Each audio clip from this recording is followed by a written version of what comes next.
ওই দেখ rainbow.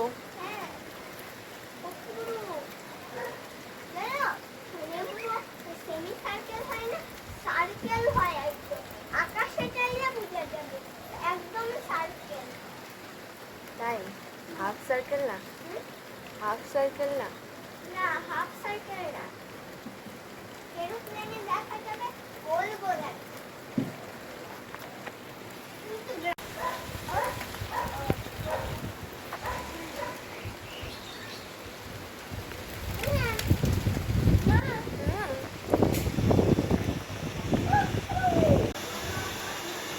Hello বন্ধুরা, welcome back to my channel. কেমন আছো তোমরা সবাই? আশা করছি সবাই খুব ভালো আছো, আমিও ভালো আছি। এখন দেখো, এখন বাজে 5:45। পৌনে 6টা, আর বাইরে বৃষ্টি হচ্ছে আর একদিকে রোদও আছে। আর সবথেকে বড় কথা এটা হচ্ছে রেইনবো দেখা যাচ্ছে, রামধনু উঠেছে। তো খুবই আচ্ছা। আমার ক্যামেরাতে কতটুকু উঠেছে জানি না, কতটুকু তোমরা বুঝতে পারবে, কিন্তু এখান থেকে আমরাও যে দেখতে পাচ্ছি খুবই আচ্ছাই দেখতে পাচ্ছি। হ্যাঁ, বৃষ্টি পড়ে, হ্যাঁ রেইনবো উঠছে। আর দেখো বাইরে রোদ আবার বৃষ্টি দুটোই হচ্ছে, একদিকে রোদ উঠেছে একদিকে বৃষ্টি পড়ছে।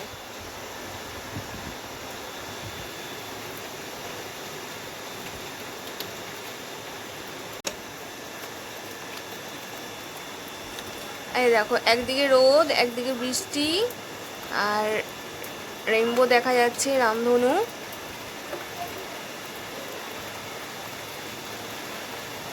বৃষ্টি যে পড়ছে জলের মধ্যে দেখলেই বুঝতে পারবে। দেখো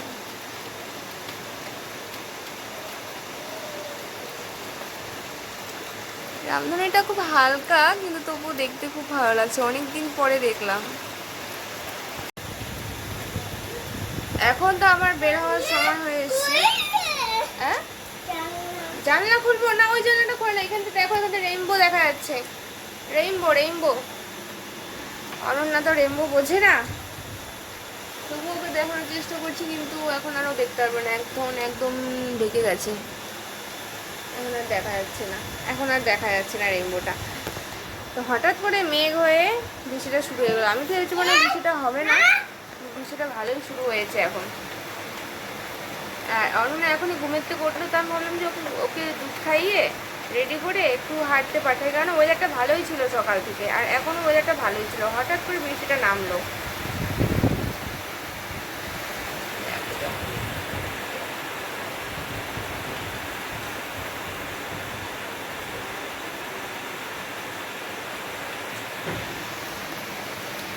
আর দেখো মেয়েকে, ওর শরীরে প্রচণ্ড ঘামাচি হয়েছে, আমার শরীরে প্রচণ্ড ঘামাচি হয়েছে, আর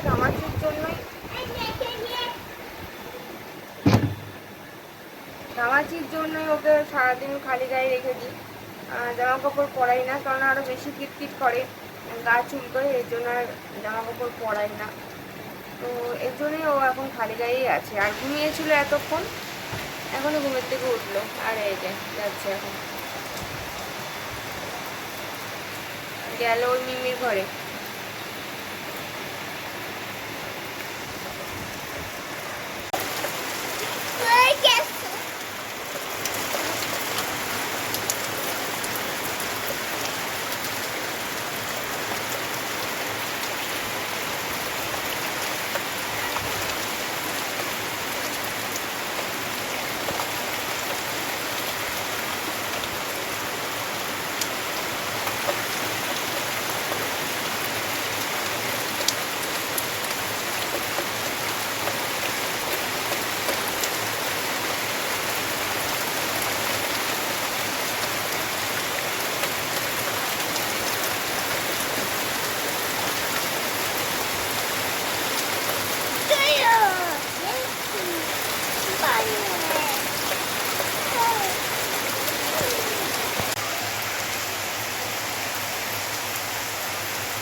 বৃষ্টিটা কমে গেছে, যে হারে মেঘ করেছিল ভেবেছিলাম হয়তো আজকে বের হতে পারবো না টিউশনসের জন্য, কিন্তু বৃষ্টিটা এখন কমে গেছে তাই আমি এখন বের হচ্ছি। আর অনন্যাকে ওর দাদুর সাথে পাঠিয়েছি ওপরে, ও দোলনায় ঝুলছে।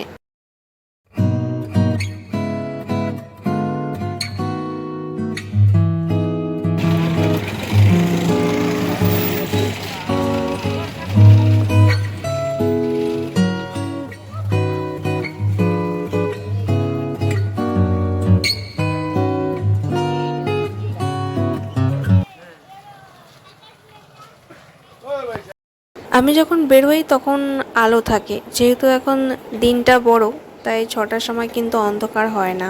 আর এখন দেখো ফিরছি, এখন প্রায় 7:30টার মতন বাজে, অন্ধকার হয়ে গেছে।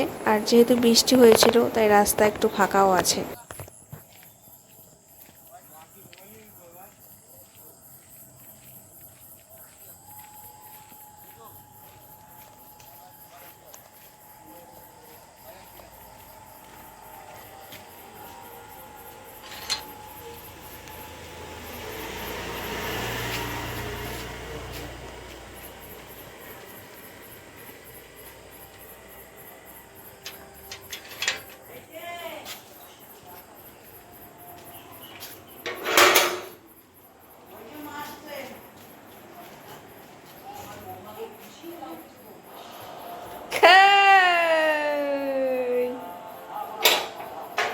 কই সোনা পাপা, কি মিস করছো মামিয়াকে? কি খাচ্ছে? কে আনছে? হ্যাঁ,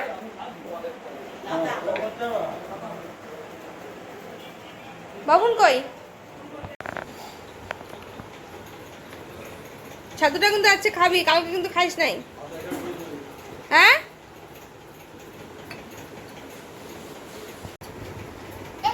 তাই না মোচ? আমি একটু লিখাই দিস না, ভালো করে বসো, এমন করে বসতে হয়, মাম্মিয়া যেমন করে বসছে এমন করে বসো। হ্যাঁ, আমি মুছি। হাই ফ্রেন্ডস, তো দেখো এখন বাজে 8:15, অমন করে ফেলতে হয়। 8:15 বাজে ঘড়িতে। আর এখন আমি নিয়ে বসছি ওকে, দেখো প্রত্যেক দিনের এই একই গল্প, লেখাতে বসবো কিন্তু আমাকে লেখাতে দিবে না, নিজের যা ইচ্ছা তাই করবে, নিজের ইচ্ছা মতন দাগাবে। এমন করে হয় নাকি সোনা? হুম, খাতা না, আগে স্লেটে লিখতে হবে তোর। আজকে টিউশন থেকে ফিরেছে তখন সমানে, আর মানে ঢোকার সঙ্গে সঙ্গে বলছে ছাতু খাবে ছাতু খাবে, কালকের মতন একই বায়না ধরেছে, তো ছাতু দিলাম, এক ফোঁটাও খায়নি, কালকেও খায়নি আজকেও খায়নি। আজকে আর খাওয়াবো না, তাড়াতাড়ি তো আসছি, চলে আসছি না আমি। আজকে এখন দুধ খাওয়াবো না, একটু পরে ভাত খাইয়ে দেবো। আর বৃষ্টি হলো, এখন আর বৃষ্টি পড়ছে না। আমি যখন টিউশনসে গেলাম তখনই বৃষ্টিটা কমে গিয়েছিল, বৃষ্টিটা খুব কম সময়ের জন্য হয়েছিল। আর আজকে অনেক দিন পর রামধনু উঠেছিল, রেইনবো, তো খুব ভালো লাগছিল দেখে আর কি। আর অন্য তো মানে প্রথমবার দেখলে এবার রেইনবো, জানি না ওর চোখে পড়েছে কিনা। ইয়ে রাম শোনা, কি করছো তুমি এগুলা?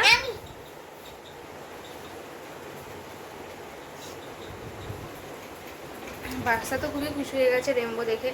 পড়াতে গিয়েছি টিউশনসের ওখানে, তো স্টুডেন্টের মা স্টুডেন্টকে বললাম আর কি, তোমরা দেখেছো নি রামধনু? তখন বলছে যে না দেখিনি। তো বলছে আমাদেরকে একটা ফোন করে বলবে তো যে এরকম রেইনবো উঠেছে।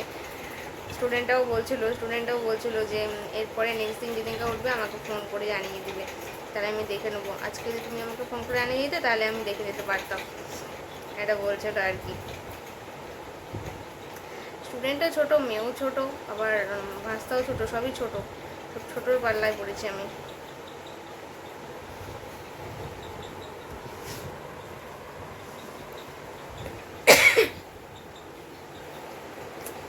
গায়ে খুব ঘামাচি হয়েছে, ওর ঘামাচিটা কিছুতেই কমছে না। এখন বৃষ্টি হচ্ছে তবুও ঘামাচিটা কমছে না আর কি। আসলে খুব ঘাম হয় তো, ঘামের জন্যই ঘামাচিটা কমছে না আর কি, ঘাম বেশি হওয়াতে।